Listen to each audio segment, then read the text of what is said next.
যে আমরা আরো একটা দশের সুবিধা আছে, কিন্তু এগুলো আমি বলবো না আপনাদের। আমি বইটা দিতেছি, পরিচয় নিয়ে আপনারা কিভাবে হাজির করবেন। আপনারা আল্লাহ তাআলার পবিত্র একটা এসএম আছে, এই এসএমটা কি করতে হবে, আপনাদের জব করতে হবে। জব করে আগে মুখস্থ করে নিতে হবে। এসএমটা আমি বইটা দিতেছি। প্রথমে আপনারা 3 বার তাওবা করবেন এবং দুরূদ ইব্রাহিম 11 বার জপ করবেন। জপ করার পরে আপনারা এই এসএমটা আগে মুখস্থ করে নিতে হবে। ইয়া যুল জালালি ওয়াল ইকরাম ইয়া ইলাহানা ইলাহা ওয়াহিদা ওয়া আনতা ইলাহা ইল্লা আনতা ইলাহা ওয়াহিদা ইহদিনি বিয়ারশি। আছে এসএমটা আছে? জি হুজুর, জি।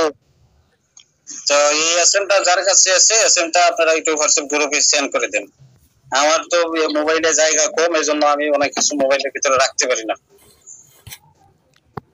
আপনারা এই এসএমটা এখানে সেন্ড করে দেন। যাদের কাছে নাই তারা এই এসএমটা আগে মুখস্থ করে নিতে হবে। মুখস্থ করে নেওয়ার পরে আপনারা কি করবেন, এই পানিটা অথবা যে আয়নাটা আছে, আয়নাটা আগে পড়ে নেবেন। কিভাবে করবেন, 3 বার তাওবা করবেন এবং দুরূদ ইব্রাহিম 11 বার জপ করবেন। জপ করার পরে সূরা ইখলাস 3 বার পড়ে দিলেও কি আয়নাটা পড়া হয়ে যাবে। আয়াতুল কুরসি 3 বার পড়ে দিলেও আয়নাটা পড়া হয়ে যাবে। তবে আগে নিয়ত করে নিতে হবে। আয়না পড়তে একভাবে পড়বেন, পানি পড়াটা আরেকভাবে পড়বেন। তো আপনারা কোনো বুজুর্গ হাজির করতে চান, সেক্ষেত্রেও করতে পারবেন, একই নিয়মে করতে পারবেন। আপনারা কিভাবে আয়নাটা দিয়ে দিবেন,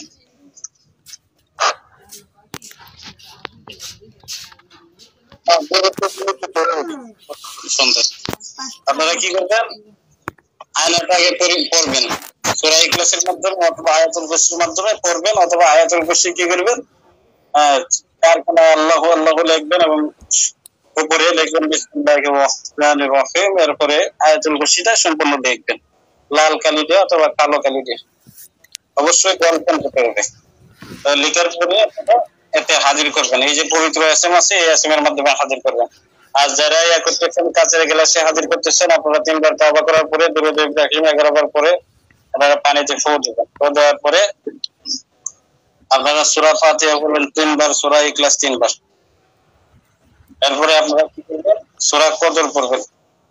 সূরা কদর পড়বেন 3 বার এবং সূরা ফাতিহা 3 বার পড়বেন। আয়াতুল কুরসি 3 বার পড়বেন এবং দুরূদ ইব্রাহিম আবার পুনরায় 11 বার পড়বেন। এক একটা সূরা পড়বেন, একটা করে ফু দিবেন। আপনাদের পানি পড়া শেষ। এতে এমনিতে ছোটখাটো জিন যারা আছে এমনি হাজির থাকবে এই পানি পড়ার মাধ্যমে। তার পরবর্তীতে আমরা কি করবেন, যে এসএমটা বলা হয়েছে, ইয়া যুল জালালি ওয়াল ইকরাম ইয়া ইলাহানা ইলাহা ওয়াহিদা ওয়া আনতা ইলাহা ইল্লা আনতা ইলাহা ওয়াহিদা ইহদিনি বিআরশি। এই এসএমটা উচ্চ স্বরে আপনারা পড়তে থাকবেন। আর আপনারা যারা পড়েন, আপনাদের পড়া স্পষ্ট হয় না। আলিফ ভাই ভিডিও পড়াইছে, এরপরে মেহেদি ভাই ভিডিও পড়ায়, আমাদের পড়া স্পষ্ট হয় না। আপনারা ধীরে স্থিরে পড়বেন, এখানে তাড়াহুড়া করার কোনো কিছু নাই। আপনারা দেখবেন যে এখানে ইয়া ভাই আছে, ইব্রাহিম খলিল ভাই, তারপরে অনেক সুন্দর, সে ধীরে স্থির ভাবে সুন্দরভাবে পড়ে। আপনারা কি করবেন, ধীরে স্থির ভাবে সুন্দরভাবে পড়বেন, তাড়াহুড়া করার কিছু নাই, স্পষ্ট ভাবে পড়বেন, যাতে কি পড়াটা শুন না। হ্যাঁ, একটা যেন সুউচ্চ সুরে তার কানে বাঁধে যায় বাঁচতে থাকে। এবং আপনার যে পড়তেছেন, আপনার কালামের শক্তিতে অতি এসে হাজির হবে, এমন ভাবে আপনি নিয়ত করতে থাকবেন। আর দেখা যাচ্ছে আপনার যাকাত আদায় করছেন কিংবা যাকাত আদায় করেন না, আপনি এক টানে পড়ছেন, এক টানে পড়েন, সমস্যা নাই, এক টানে পড়া ভালো। কিন্তু আপনি যে উচ্চারণটা করতেছেন, উচ্চারণটা আপনার কাছে মনে হইতেছে ঠিক, কিন্তু অন্য যারা শুনতেছে এটা উচ্চারণটা, তাদের কাছে একটু কটকা লাগছে, সঠিক মনে হইতেছে না যে তার পড়াটা কি ভুল আছে। এজন্য এভাবে পড়া যাবে না, আপনারা স্পষ্ট ভাবে পড়বেন। কথা বুঝতে পারছেন? আলিফ ভাই এবং ইয়া ভাই, মেহেদি ভাই, আপনারা দুইজন স্পষ্ট ভাবে পড়বেন।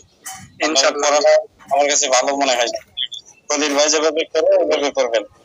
তো আপনারা কি করবেন, এই যে এসএমটা আছে, এসএমটা আগে 313 বার কইরা মুখস্থ করে, যতবার পড়া লাগে আপনি যতবারে মুখস্থ করতে পারেন কইরা নেবেন। তবে এটা জাকাত আদায় করার নিয়মটা হচ্ছে 313 বার কইরা জাকাতটা আদায় করতে হয়। আপনারা যে কোনো রাতের বেলা অথবা ফজরের নামাজের পরে অথবা আসর নামাজের পরে এটা কইরা মুখস্থ করে নেবেন অথবা জাকাতটা আদায় করে নেবেন। জাকাত আদায় পরে জাকাত আদায় হয়ে যাবে, পরবর্তীতে আপনারা দেখে পড়তে পারেন, মুখস্থ করতে পারেন। তো আপনারা কি করবেন, এই আসামটা পড়বেন 3 বার তাওবা করে দুরূদ ইব্রাহিম 3 বার পড়, সম্পূর্ণ দুরূদ পড়বেন, সংক্ষিপ্ত আকারে না, সম্পূর্ণ দুরূদ করে কি করবেন, এই আসামটা পড়বেন 3 বার পড়বেন, পরে একটা হুকুম লাগাবেন যে আল্লাহর পবিত্র কালামের শক্তিতে, আল্লাহর পবিত্র এসএমের শক্তিতে অথবা কালামের শক্তিতে, আল্লাহর হুকুমে, আল্লাহর ইচ্ছায় পরিরান আপনার স্মরণ করবেন এইভাবে যে বাংলাদেশের পরিরানী যিনি আছেন আপনাদের স্মরণ করতেছি। আমি আমার কাছে অনুমতি নাই, আমার কাছে আসে মানে আমার আপা, আমি যদি আপনাদের এখানে হাজির হয়ে আমার কথা বলবেন যে গুরু আব্দুল কাদের কথা, আমার কথা বলবে বাংলাদেশের পরিদের রানী যিনি আছে উনি আমার বোন, মানে আসলে আমার কথা বললে অবশ্যই চিনবে। বাংলাদেশের সমস্ত জিনদের যিনি বাচ্চা আছে মানে আমার গার্জেন, উনি আসলে আমার চিনবে। আবার যে কেউ হাজির করেন কিংবা যে কেউ হাজির করে ওখানে জিজ্ঞেস করলে যদি সঠিকভাবে হাজির হয় আমার নাম বললে চিনতে পারবে ইনশাআল্লাহ। আপনারা কি করবেন, এই আসানটা পড়ে কি করবেন, এভাবে আপনারা বলবেন যে বাংলাদেশের ভিতরে অন্য জায়গার কথা বলবেন না, বাংলাদেশে তিনি ফরিদের রানী আছেন, আপনাকে স্মরণ করতেছি। আপনি আল্লাহর ইচ্ছায়, আল্লাহর পবিত্র কালামের শক্তিতে অতি দ্রুত হাজির হন, আল্লাহ তৌফিক দান করুন। বিসমিল্লাহি আল্লাহু আকবার বইলা ফু দিবেন। এভাবে আপনারা 5 মিনিট 10 মিনিট চালায় যাবেন। একজনরা বলবেন দেখার জন্য, আর নিয়ত করবেন যে পরীর রানীকে আমি স্মরণ করতেছি উনি ছাড়া যেন আর কেউ আসতে না পারে, আল্লাহ তৌফিক দান করুন। আপনি আয়াতুল কুরসি করে একটা বন্ধক দিয়ে দিবেন 7 বার, যাতে অন্য কেউ আসতে না পারে। এরপর